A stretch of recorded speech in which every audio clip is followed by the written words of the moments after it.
And we're live. So this is a continuation because I had to let my dogs out and feed them. And they're very happy to have been fed. But now what I'm going to do is just keep taking you through the first parts of problem 12 with the rest of the rational expressions. So here's what we're going to do. As I go through here, basically what you do now, you're looking at a division problem. So the first thing that I would do is actually just rewrite it as the multiplication problem. So the first one stays the same. But then I'm multiplying by the reciprocal. So I'm going to rewrite the second one and just make it the reciprocal. Now, the thing that I like about this one is that it's less complicated than the first one in that we don't have as many stinking x's to deal with. So I do have to factor, but the only places I have to factor are on the bottom.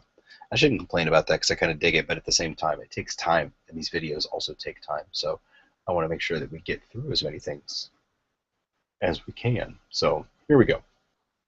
As I look at this, 2x squared, 15, so this gives me negative 30x squared. I'm going to do the same thing for both of them at the same time. Well, it's not the best practice to do this all the time. I think it's going to make, is it 12?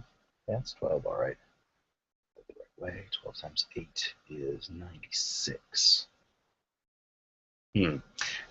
Okay, here's what we're going to do. When we look at this, something just occurred to me that I actually didn't think about because I didn't solve these problems before I looked at them. Those numbers at the bottom there, that 96 and that 20, make me cry tears of sadness, because those numbers are huge. So in my head, I'm like, what the heck am I supposed to do? Well, here's what you're supposed to do.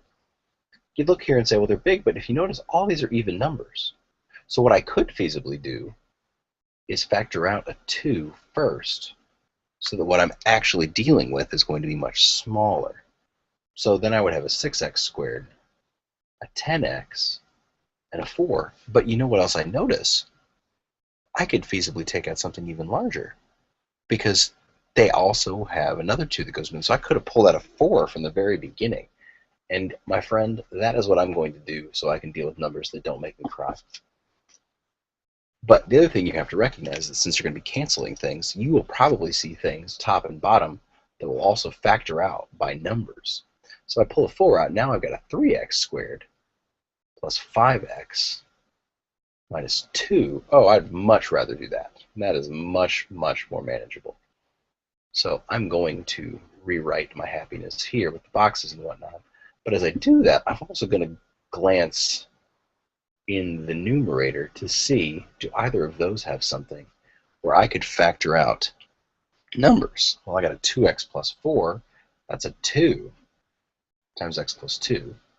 I got a 6x minus 9. Well, 3 goes into both of those. That's a 3 times x minus 3. 2x minus 3. Sorry, my brain just stopped mid-thought. So what I have now is more to work with, just something to think about there. I'll cross out the things I'm not using anymore. Okay, now factoring these will be easier, thank God. So when I'm dealing with this here, I've got the negative 30, and it's supposed to add to the 7. So as I think of 30 and the numbers that go into that, in the case of this, I could have 15 and 2. That's not going to be helpful. I can have 10 and 3, though, and that is helpful. So we are going to have a positive 10x and a negative 3x. Good to go. 10x, negative 3x. So here are my x's. This would be the 2x. This would be 1x. This becomes a 5. This would be a negative 3. Okay. So that means I'm going to do a rewrite at the bottom, but I'll use it in just a second.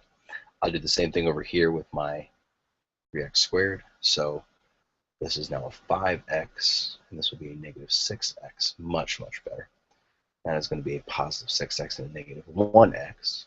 So now 3x squared, negative 2, 6x, 1x. Those are my x's. I'll put 3 out over here. That makes a 1 there. Is this a 2? That makes a negative 1. Okay. So now I'm going to rewrite the whole thing so I can do some canceling. And in the case of doing some canceling here, here's what we're going to get. We got 2 times x plus 2. We have 3 times 2x minus 3. We have 2x minus 3 and x plus 5. And from this one, we have 3x minus 1 and x plus 2. And I can't forget that I have 4 in front of that, so that'll be there too. All right. Well, now all I have to do is cancel some things. If I look and see that I have a 2 here, that and the 4 have a common factor. 2 cancels out and becomes a 1. 4 cancels out and becomes a 2. I have an x plus 2, both on top and bottom. Those both cancel out and become 1s. I've got a 2x minus 3 on top and on bottom. Both of those cancel out and become 1s. And my 3 and my 2 have nothing in common anymore. So when I multiply out, I have only a 3 on top. On the bottom, I have the 2 left.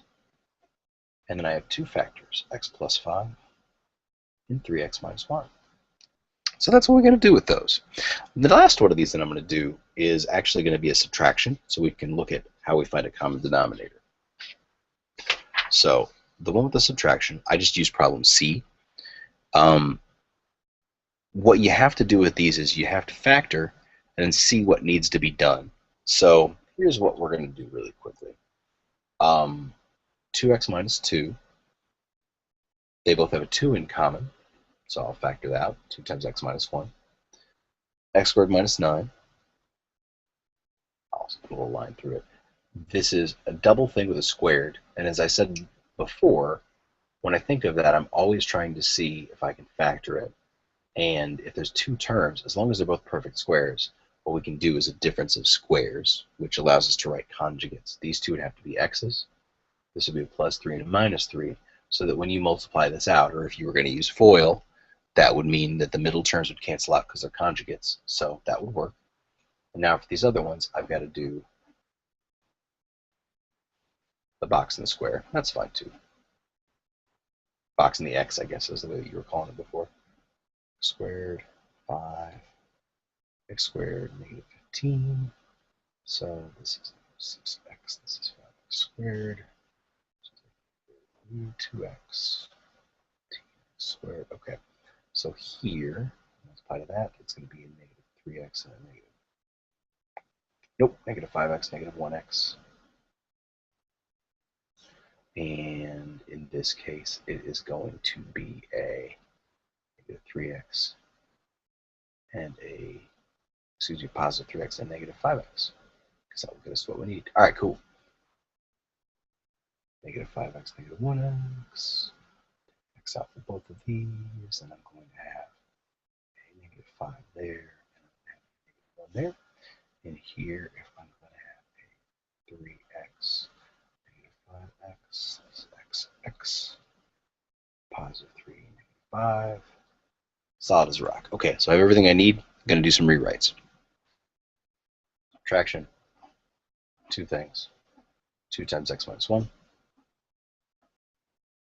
X plus 3x minus 3. And on this one, I will have x minus 5, x minus 1. And here I have x minus 5, x plus 3. Okay, as we said in the earlier video, what I need to do is find a common denominator. The great thing about this being factored is you can see what they have in common in our denominators.